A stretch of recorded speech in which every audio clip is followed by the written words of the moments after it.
This is Near-DeathTV. I'm your host, LURA KETCHLEDGE. I'm also an author. In 1979, I became a near-death experiencer. I chose to explain the truth I learned about the afterlife, reincarnation, and near-death experience through my fictional book series, The Near-Death Saga. While dead, I was shown all human beings are shrouded in ignorance by design, in order to learn valuable lessons in each incarnation. When you die, the artificial facade falls away, and we awaken from the dream into reality. For more information, you can find us at neardeathtv.com. Please join us as we explore the after effects of near-death experience. 3. Hi, and welcome to Near-Death TV. I'm your host, LURA KETCHLEDGE. I'm also an author, near-death experiencer, and filmmaker. Today we have a very terrific guest, a lady that you really want to connect with, learn more about, and read her books. Welcome to the show, PMN, Dr. Atwater. Hi. Hi. It's good to see you. Yes, it's really great to have you on the show.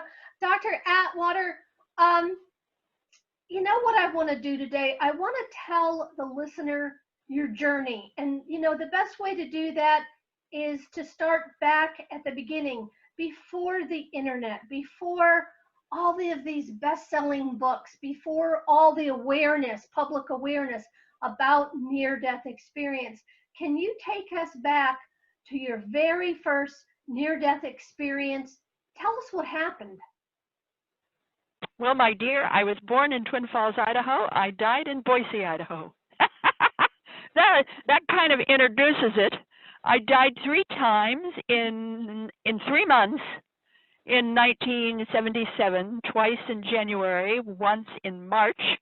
Later that year, I had 3 major relapses, one of which was total adrenal failure. So before that, about a couple of months before that, I had decided in my life, you know, you're gonna laugh. I had decided that I finally wanted to make some money. I've always been, you know, service projects and various other kinds of projects, and I thought, well, for once, I'm going to do something for myself. I want to become a bank manager. I told you you're going to laugh. I was going to become a bank manager, and I was attending classes. I was attending classes at the American Institute of Banking, and that's when I was raped. I became pregnant. I miscarried. Oh, I'm so sorry. And my three near-death experiences came from complications of that miscarriage. Oh my gosh. Oh my gosh. I know this is a painful subject for you because, you know. Well, I'll tell you, dear, it took me 20 years to scream. You know, it's one of those things that you deal with, and you don't understand it, but you deal with it. You still don't understand it. Messes up your life, but you deal with it. And that's what I was doing. But on top of that, I had the 3, you know, each time I died, I had a near-death experience, and each was different. One seemed somehow to lead into the next. And that was before Raymond Moody and his big book, Life After Life, or at least about the time. His book came out in 1975. So it'd been out a couple of years, but I'd never heard of it, never heard of him, never heard anything about the book. So I was dealing with the kind of experiences that kind of blow your mind. The first one, I was alone when the miscarriage occurred, and I was in the bathroom. So, you know, there was a lot of blood everywhere. I fell to the ground or the floor, and my soul, me, whoever I was, the greater part of me, floated up to the ceiling, and my light was the light bulb. Sorry, my light was the light bulb. It was on.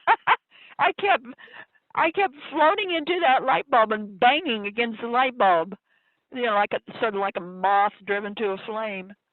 And looked down at the the toilet, the sink, the bathtub, and they were so far below. And I couldn't figure out how did I get up there, and my body was way down there. And as I was thinking, there were blobs that began to form in the air. They were kind of like ink blots. Mm-hmm. And they were fully functional. That is to say, they were fully dimensional. And I couldn't figure out what these were. And it's like the more questions I had, the more of these kind of ink blobs began to form in the air. And I just started screaming. And yeah, it's hard to describe this, but as I began screaming, I was pulled or snapped back into my body. It's like you've got a rubber band, and you overstretch it, and it snaps back. And I entered the body through that soft spot in the middle of your head when you're a baby, the soft spot. I was pulled back into my body, clear back to my feet and my toes. Feeling and sensing that I was larger outside my body than I was inside. Okay. And, it's sort of back to the mess. And you don't become someone you're not after you died. And I was always a neatnik. I could see a dirt ball at 50 paces. I'm one of those. I saw that crumpled up. Choir. Yeah, I saw that crumpled up bloody mess on the floor, and there was no way I was going to own up to that as being mine. No way. So the first thing I did was clean up my mess.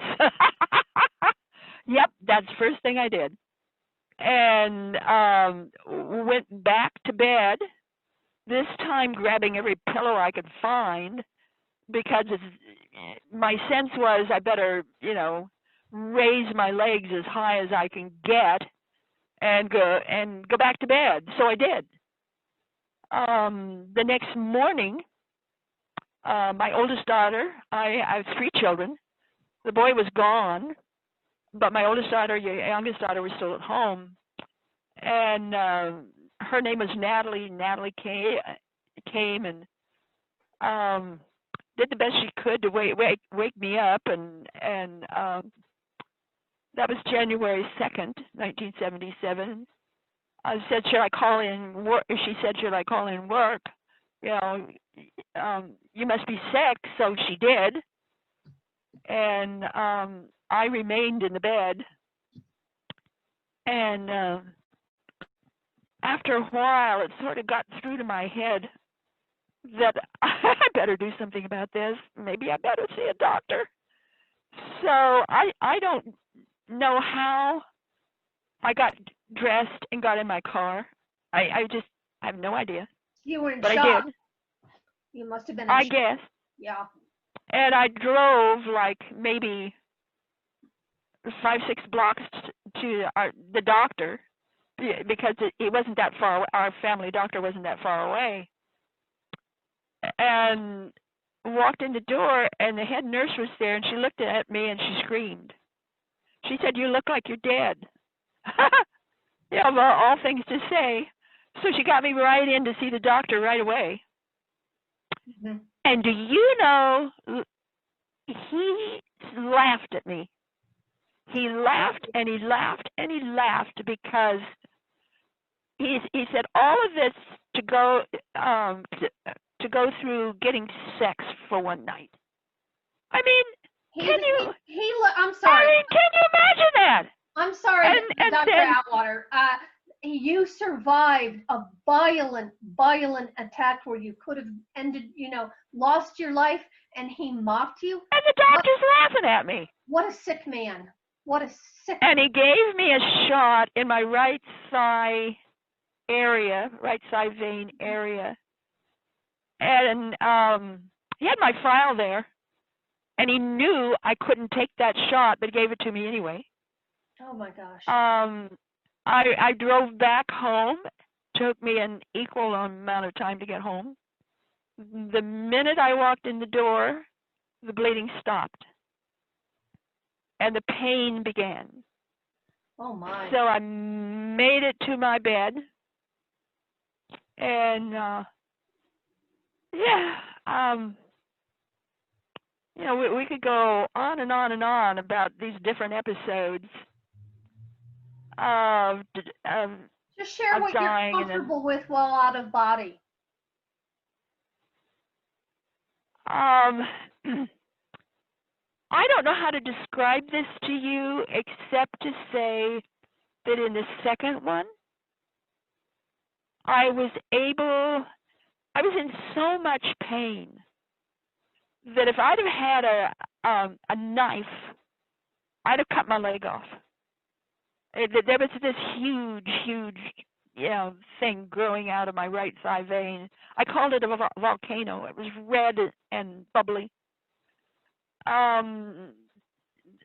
I couldn't walk anymore, so I crawled. It was a ranch-style home. Our only phone was a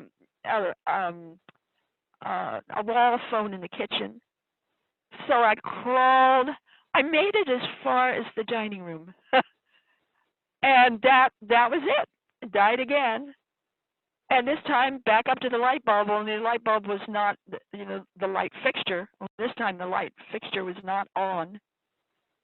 But this time I knew what had happened. I knew that I had died.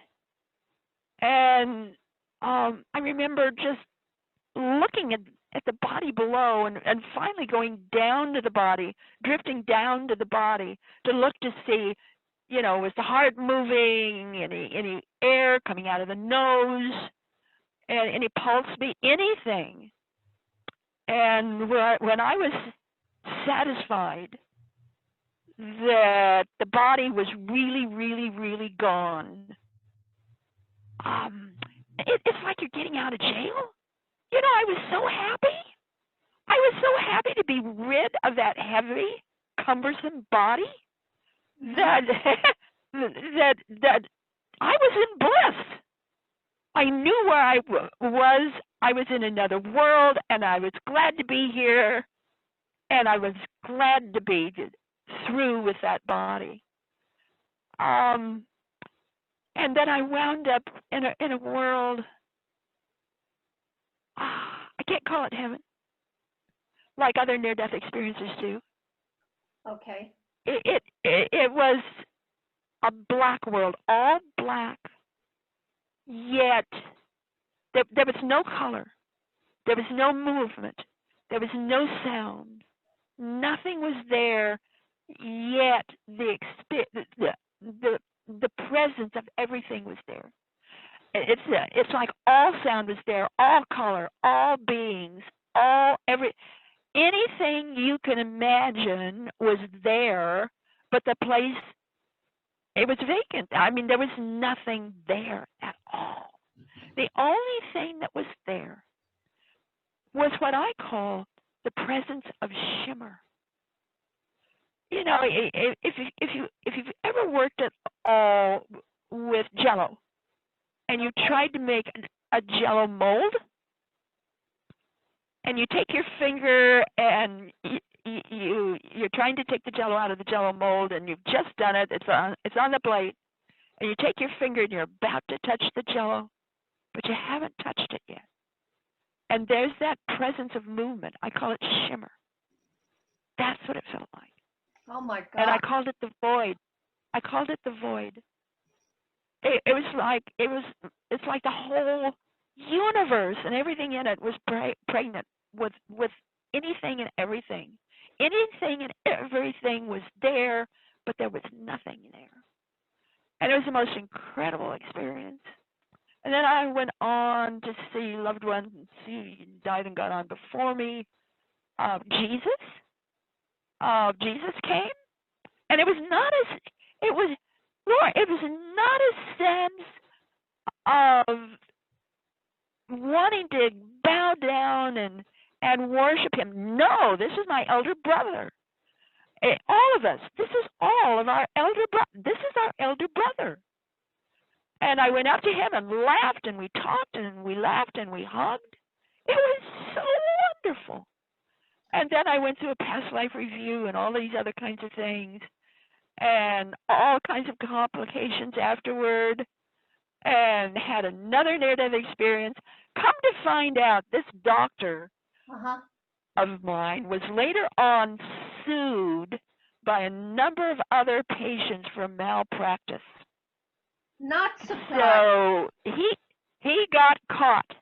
I did not join that lawsuit because I did not want blood money. I was just happy that he was caught, and no one else would be trapped as I had been by him.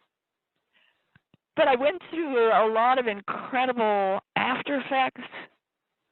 And when it was over, well, in my third near-death experience, in my third one, I need to say this to you. In my third one, a voice spoke. It wasn't like a guide or a guardian or an archangel or any of these other kinds of things. It was a voice that was so big. It was bigger than the universe. It was big. And this voice said, and I quote, test revelation. You are to do the research. One book for each death. Oh my gosh. And it did not tell me how to do it. It showed me what to do. The first book was not named. I don't know what the first book was to be. I kind of think it was Coming Back to Life, which is still on Amazon. You can get it. And the second book was to be Future Memory. That book is out. You can get it. The third one was a manual for developing humans. That book is also done. You can get it. Where are all I was a cop's kid. No, My dear, I was a cop's kid. I was raised in a police station. So I used police investigative techniques as my protocol. Smart. And later that year, when I finally was reasonably human, you know, it just, I had to Laura, I had to relearn how to crawl, how to stand, how to walk, how to tell the difference between left and right, how to see properly, how to hear properly, and rebuild all my belief systems. You it was your whole core. Well, it was a nightmare. It was a nightmare. Yeah, yeah. I'm so sorry. But that voice, that presence, you know, I called it the voice like none other. My sense was it was of God. And I knew I had to do what I was told to do. And that's all that mattered to me, is getting well and doing my job. Well, the next year, 1978, I was able to visit my aunt and uncle who were living in Chicago, Illinois. And I was at O'Hare Airport when I saw Elizabeth Kubler-Ross. And I recognized her from the media. Okay. So I went up to her. Her airplane was late going to Europe, about an hour later or so. And so I introduced myself, and I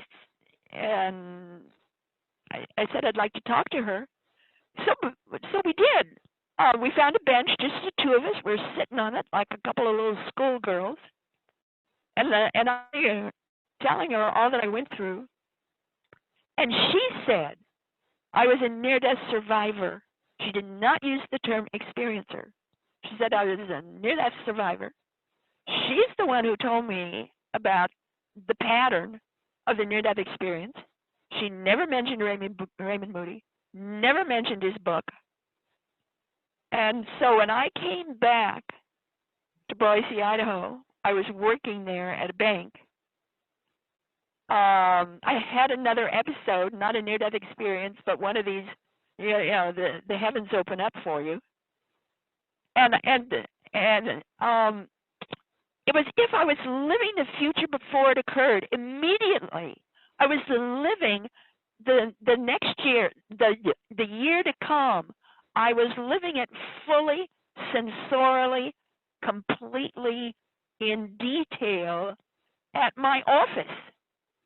And as soon as it was over, I had the phone number of Shanti Nalaya in Escondido, California, where Elizabeth's place was. Okay. So I called, and Boots Martinson answered. I'll never forget her name, Boots Martinson. And I was just, fumbling all over myself. What if, I quit my job and I leave Idaho and I come to Escondido? Could I possibly, take this death and dying seminar with Elizabeth? Mm-hmm. And Boots started laughing, Laura. She started laughing. Why? She said, just get here. You're already registered. Well, there's no way on this planet I could have been registered. When I finally got there, I said, Boots, show me your register. And there it was, typed in. Boots said she never did it. Somehow, my name and my address were typed into that register. And I had just bought that home. Wow. Nobody knew, hardly anybody knew my address. My exact address was there. And just before I did that, I went to my boss because I was just, I was up for a major promotion, and in those days, if a woman gets a promotion in a bank, it's like, whoa, that's a big deal. That is a really big deal. And so I went up to my boss and I said to her, I'm going to quit. I'm going to quit my job. I want to chase rainbows. And she went white as a ghost. And she said, shut up, don't say another word, sit down. So I did. And she said, I'm an analyst. I woke up this morning at 4 in the morning. I woke my husband up so I have a witness. And in that dream, I went to my boss and told him, you are going to quit because you are going to chase rainbows. Wow. Laura, I was in her office at 8:30 in the morning. She had that vision dream at 4 in the morning. Okay, so it was the only thing I could think of to do was hit her desk and say, that's not fair. You knew it before I did. Oh my gosh. So I did. Okay. I quit and sold everything I sold or stored, everything I owned, and made my trek across the United States, wound up in Falls Church, Virginia. And that's where I began my research. Well, I have to just interrupt for 1 second. I went to high school and I lived in Falls Church in Vienna, Virginia for 7 years. Yes. Oh, this is too good to be true. And I based all my novels in Middleburg and Northern Virginia. Oh, for heaven's sake. Yeah. Well, I went from Idaho to Virginia, and it's like, it's like moving to France. Yes. Because after I left Denver, I felt like I had left the United States and I was now in Greece. Because the people were so different and they spoke different. And I just really felt like I'd left the country. Because out here in Virginia, people go around and around the mulberry bush and they never say what they mean. And out in Idaho, we're all plain speakers. You Yes, you get it right away. I do. I grew up in the South, and then I moved to Northern Virginia as a teenager, and I was really shocked. It was nothing like Huntsville, Alabama, or Ormond Beach, Florida. It was Oh yeah, life in the not at fast all. lane. It was life in the fast lane. It's like Now, it's I like have a another question for planet. you. I have a question for you. After Sure. you had these near-death experiences, I'm trying to explain to the listeners, back in the 70s, there was no internet. There was no wide discussion No, of life after death. no, What, nothing. what did you have a profound isolation, or were you elated knowing that there was you are more than your physical body? Neither one. I was quite lost. I was Okay. really quite lost. I couldn't quite figure it out. There were Isolated. several things that were happening to me, and I dealt with it as best I could, but I couldn't really figure out what was happening.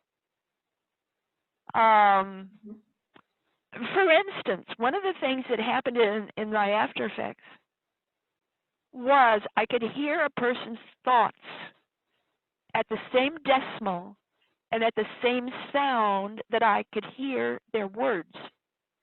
Oh my. So therefore, I didn't know what to reply to because, they're thinking these thoughts, but they're saying a different thing. And I'm hearing both at the same pitch, at the same decimal, and I didn't know what to reply to. I mean, people don't say what they think. No, we all So, filter what our do you thoughts. reply to? What do you reply to? So when you came back, Dr. Atwater, you had heightened psychic abilities, truly. That's natural. We know that natural to a near-death experience. We'll certainly talk about that next time. But indeed so. And it made you feel isolated. I'm a kindred spirit because it was 1979 in Centerville, Virginia, when I had my accident, and I was profoundly when I was taken to Fairfax Hospital. The doctor asked me what drugs I had taken when I tried to tell him, that I just had a conversation with my grandfather. So yeah, I can really relate to you, the isolation. But I have to say something, and I want the listeners to hear this. I am speaking and interviewing today a very brave, courageous woman. My hat is off to you because that's scrappy. of all the people that you've helped by speaking your truth. So continue with your story. I just wanted to say thank you. My goal was the research. Mm-hmm. That presence, that voice was so thunderous in my head that that was my only goal in life, was to do what I was told to do. So I did. When I was finally settled down in Northern Virginia, I looked around and I started talking to people, and then it said, "Oh, we would love to hear your story. Why don't you come over to our meeting?" And meeting after meeting after meeting, I started meeting other near-death researchers, and one thing led to another. Started meeting dozens, then hundreds. There was a college professor who was so impressed with my story and what I was doing, he started setting me up with all kinds of talks all over the state of Virginia and Maryland and everywhere. And of course, I'm writing everything down. I'm cataloging it. Yeah. I'm in my own mind. And the next thing you know, I'm not talking about my experience anymore. I want to know about everybody else's experience. Not only did I want to know their experience, but I wanted to get in their homes. I wanted to talk to their relatives, their family. What was their impression of what happened to this individual? I wanted to talk to the neighbors, to their healthcare providers. I wanted to know more about what they were saying, because there was a lot more to the story I discovered than what the individual was describing to me. And the next thing you know, I'm in full-blown research, still not knowing anything about the near-death phenomenon outside of what Elizabeth told me. And then I'm cataloging, really. I'm doing all this research, and I found my own jobs myself to pay for it. Nobody paid me a penny. In 44 years of research, nobody has paid me a penny to do what I do. I follow strict police investigative techniques. Mm-hmm. My dad always said, the body says more than the mouth does. So you're watching bodies. You're analyzing. You're observing. I do not use the scientific protocol for one reason, and one reason only: it's biased. And the reason it's biased, if there's an accident, and let's say there's 4 witnesses, the cop goes up to one of them and says, did you see anything? If they say car, if they say accident, then the cop can. But the police officer cannot use those words until the witness does. Same way with a near-death experiencer. You cannot use any words until the experiencer does. In the scientific protocol, they have questionnaires. They have this way of interviewing people, and they're always putting the words before the individual, and you can't do that. So, yeah. So this scrappy person has, but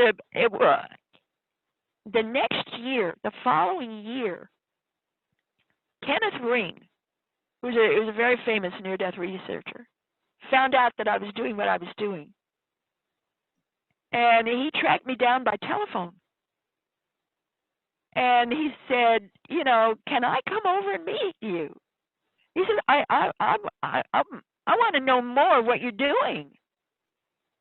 So he came over. By then I had remarried. We were living in Rockingham, Rockingham Drive in Harrisonburg, Virginia. So he came over, stayed overnight with us, talked through the night. Mm-hmm. And I showed him what I'd found out. And he says, you know more than anybody else in the field.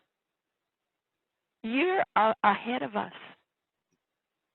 You got to come up to Hartford, Connecticut, where I teach at the University of Connecticut.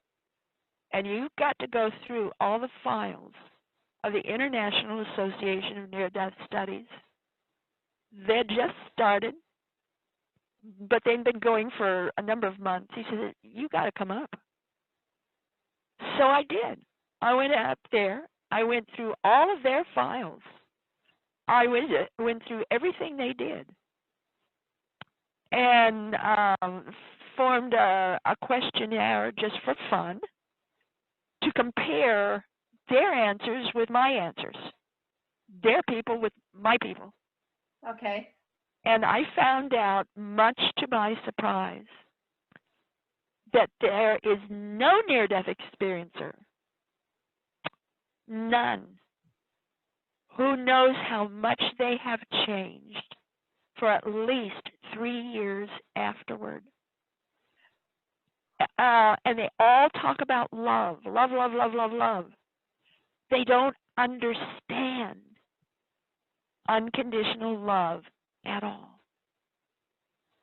unconditional love is where you love everybody. Let's say you see a woman going by. You love her as much as you love your mother, your sister, your daughter, your aunt. Every man is your husband, your father, your uncle, your son. I mean, you love them all equally. That's the puzzle, because unconditional love is cosmic love. It's God's love, and we get that mixed up, and I think that's because the divorce rate for near-death experiencers now is right around 77%. Within about 5 to 8 years after their experience. Because the family, the mate, they don't know what's going on. They're, you're loving everybody, and they think you're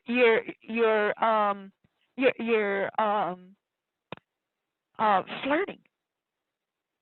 They think you're making it up.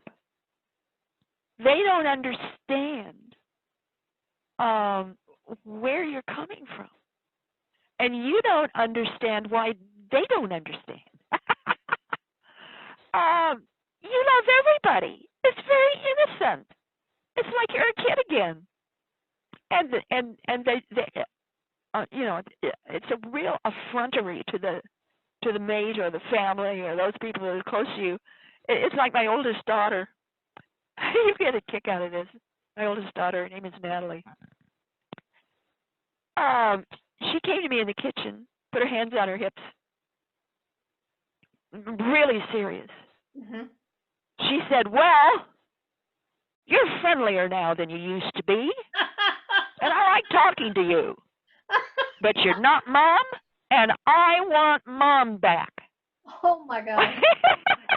Laura, Natalie and I searched for that woman for years, never did find her. I don't know what happened to her.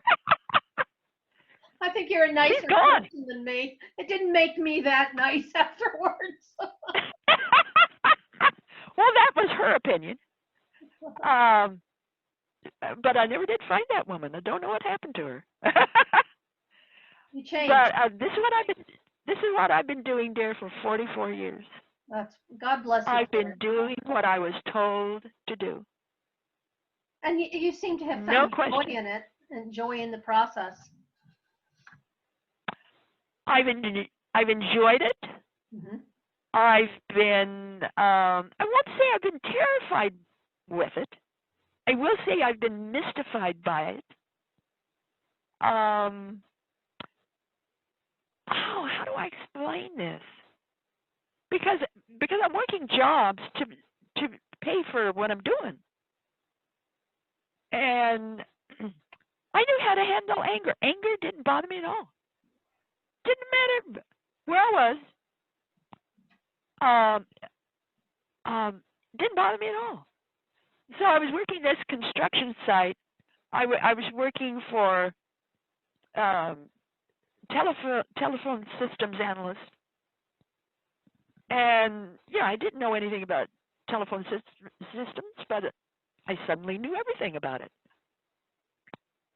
And they assigned me to go to this one workplace, and there were lots of men there, and they were having all kinds of problems, and they were screaming at each other, and lots of problems with the telephone. So they sent me up there. Within 15 minutes, I had the whole thing under control. Everybody was getting along with everybody else, and they got the job done. And it just took me 15 minutes. The skills that you had, that you brought back, are amazing. It was just crazy. But I could do it. And no matter where I was, I could do it. Didn't matter. It's like, this is funny. You'll get a kick out of this. They sent me to a large New York hotel because they had a big, huge installation of telephones and switching systems there, and they were having nothing but trouble with it. They were working with Nippon in, the Japanese, and the Japanese were there. Our American crew was there. Neither one could figure out what was the problem with the system. So the owner of the hotel was just so angry. He said, "You get this thing fixed in 2 months, or I'm jerking it out, and I'm canceling the contract." So, all the guys, all the businesses are panicking, and so my boss sent me up there, and I spent 5 days, and I went all through the hotel, watching the people answering the phones, how they did it. Then I went up to the tippy top where all the big switching cupboards were, and I would open the door to these big cupboards in a way that the operators could not see me, and I would enter the lights of the switching system, and I would go through the whole hotel, through the lights, through the actual system, and then I would come back. I would write down what I saw. Mm-hmm. So at the end of 5 days, I put together my report. I gave it to my boss. They had the whole hotel fixed in 2.5 days. Oh my gosh. By following my report. Now, it's not over. So after 3 days, I was called into my boss's office, and he would not look me in the eye. He was looking down at his desk, and he said to me, "Your report solved everything. We fixed the system. Uh-huh. I'm glad you went up there, but please do not tell me how you did it." He got up from his desk and ran out of the room. He was so freaked out. He was so freaked out. Oh my gosh. Well, he never forgot you. I guarantee you that. Never. But that's how I did my work. So you have spent so many years, after your experiences, doing this research. Can you tell us just one of the research things, that you found most fascinating? One of the near-death experiences. We don't want to violate anybody's confidentiality, but was there something that really surprised you in another person's near-death experience? Many years later, because most of them were the kind of experience that I can flow with. Mm-hmm. But I had one. It was a man and his daughter, and it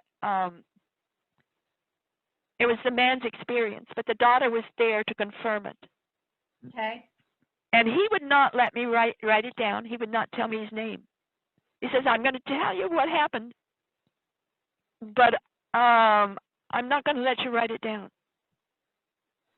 He died in a hospital. Serious problem.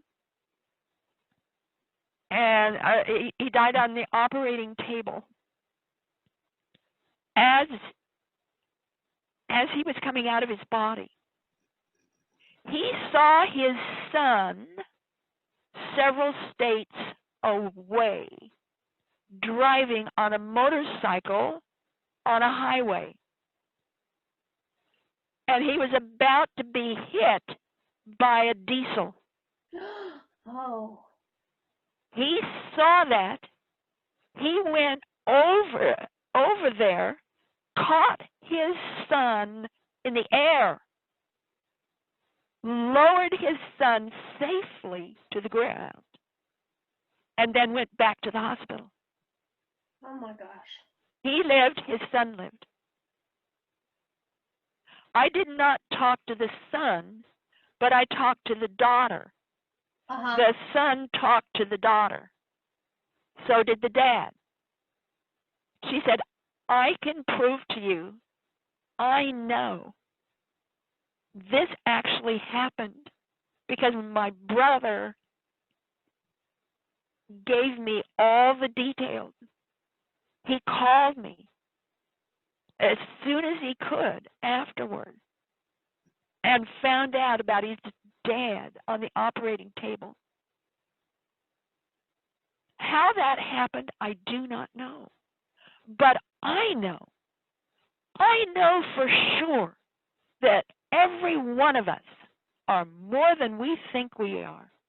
Yeah. Every one of us are incredible human beings. And we're capable of far more than we can ever imagine. We don't even have a way to conceptualize it in our present state. But I believe, Dr. Atwater, that, post your near-death experience, it's such a spiritual awakening. It's a shift in consciousness. Well, it's everything. Yeah. It's everything. It's everything. Yes. So that was pretty remarkable and a very life-saving event. Was there, and have you, let's switch gears for a second. Have you found some humor in this? Because you're a joyful person. I love jokes. The listeners love to hear something a little bit funny that happened to you. A little bit funny. Well, the whole thing was funny to me. It was serious, but it was also funny. Mm-hmm. Oh yes. When my first couple of years, when I'm in Northern Virginia and I'm going from place to place, I met a lawyer. And he was very much into metaphysics, altered states of consciousness. And during the course of my knowing him, finally he said to me in a parking lot, he started laughing. He said, "You are so different." He laughed and laughed and laughed. He said, "It's as if you were high on drugs." I don't take drugs. No. At all. And he said, it's as if you're high on drugs. He said, I thought you were high on drugs. I know now you're not. You're just a different kind of person. But I said, I thought you were high on drugs. That's funny. No. That's funny. No. Yeah, it's such a serious, hard to express subject matter, near-death experience and the after effects. I think it leaves a lot of people isolated, but books like yours are many people's lifelines. And so I say thank you on their behalf. And can you share with me your first book, the title, what inspired you to write it, as we know, and where can people get it? My dear, I was told to write these books. Yeah. So forget all about being an author. Forget all about the bright lights of Hollywood. Forget all about telling your story. Forget all of that. Okay. I did what I was to do. Now the first little book I wrote, the very, very, very, very first one, was called I Died 3 Times in 1977. Don't you love the title? Right to I the died point 3 times there. in Right 1977. to the point, doctor.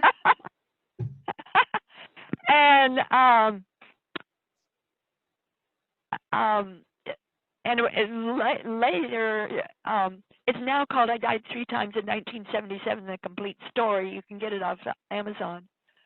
But I self-published that. I only published 50 copies. It was that book that Kenneth Ring found in a Hartford, Connecticut bookstore. That's how he found me, with that book. How it got to Hartford, Connecticut, I have no idea. Only 50 copies were ever published. And of course, now you can get the updated version off Amazon.com. But I don't know how that book got there. So all the different books I wrote, let me tell you a secret. Bear in mind, I'm a researcher. I'm an analyst. Okay? I'm an observer analyst. This is the way all of my books came to me. The air in front of my desk or around me it's just it turns into sprinkles. It's like golden sprinkles. It's like tiny little stars. And it's like dust. And they fall on my desk and they spell out maybe the title of the book, maybe it's what it's supposed to be about. And I look at that and what's this? I live my life according to the Russian proverb that says, trust but verify. I like that. I immediately go into prayer. And I say, is this for me to do? For my highest good and the highest good of all concerned. Is this something that I'm to do? And if I get a yes, then I do it. Then I go into the researcher mode, the writer mode, and I construct and write the book. If the answer is no, then I walk away. Always check. I don't care how incredible the vision is. I don't care how thunderous or magnificent the occurrence is. Always double check. And my double check is prayer and God. I think that's wonderful. Now we're coming towards the end of our show. What I'd like to know, could you sum up just the 5-year span from when you died in the 1970s, that first 5-year span, how your life changed? I mean, it was such a shift. Do you have something you could share about your thoughts about that? Oh, there's no way that I could do that in a couple of minutes. Do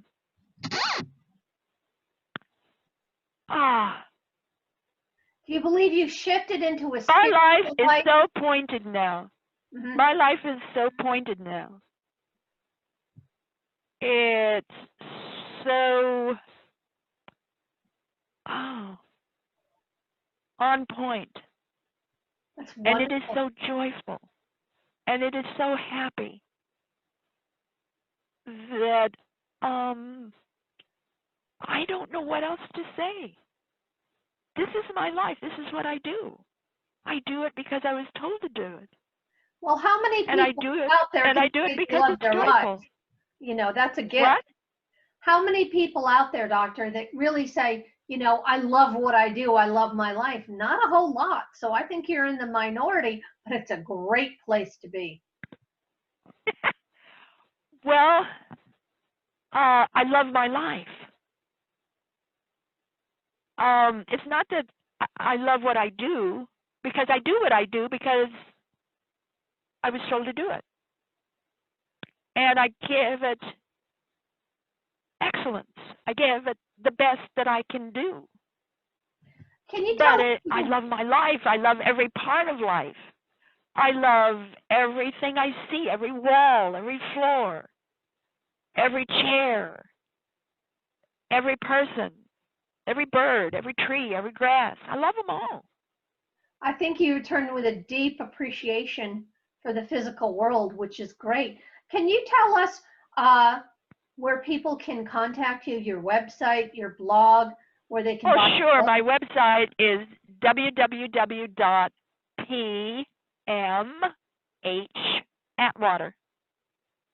It's, at, A-T, and then water.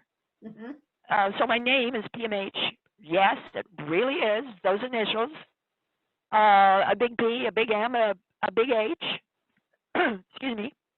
That's my name, PMH Atwater.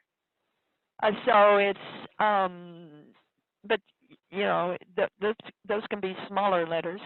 www.pmhatwater.com. I have a large website. It has charts in it, articles in it, all kinds of things are in it. You can subscribe to my free monthly newsletter. So get in the newsletter section. There in the homepage is a section called NDE After Effects. I call that the first aid for experiencers. Get in there right away. You'll find out about the after effects and how to handle them. Then after you go through that, the next step is to get the book, A Manual for Developing Humans. Now that's for everybody, not just near-death experiencers. Okay. But certainly get that book. And all of my books, there's 18 of them plus 6 children's books. Quite a catalog. Yeah. I don't know what to say. Just get on my website. Find out about all my books. On your website, there's links to your books, your story, the wonderful investigation. Now, I know we're right in the middle of a pandemic, but when the pandemic is over, where do you plan to have your next speaking engagement? Well, whoever will have me. They've all been canceling. Yeah. One after another. So get a hold of me, folks. Get on my website. I would have passport, will travel. Dr. Atwater, I find your courage and compassion, very, very moving, from the survivor of a violent attack and nearly losing your life and turning it around. And, I think everything you touch turns to gold. And what people that you help, it's a very meaningful thing to help these people. As a near-death experiencer, doctor, myself, the isolation can be profound. But with people like you, you're throwing everybody a lifeline. And I thank you for that. So I'm going to end the show with an invitation. You're going to be coming back, I hope, to do a second interview, and we're going to cover some topics that we haven't covered today. And how does we want to get deeper. We want to get deeper into the near-death experience that we got, and we want to get deeper into the after effects. Absolutely. So that is for the next show. Doctor, thank you so much for coming on. Well, thank you. Great conversation. This is my pleasure. Okay. Until next time. This is you betcha. This is Near-DeathTV with your host, LURA KETCHLEDGE, signing off.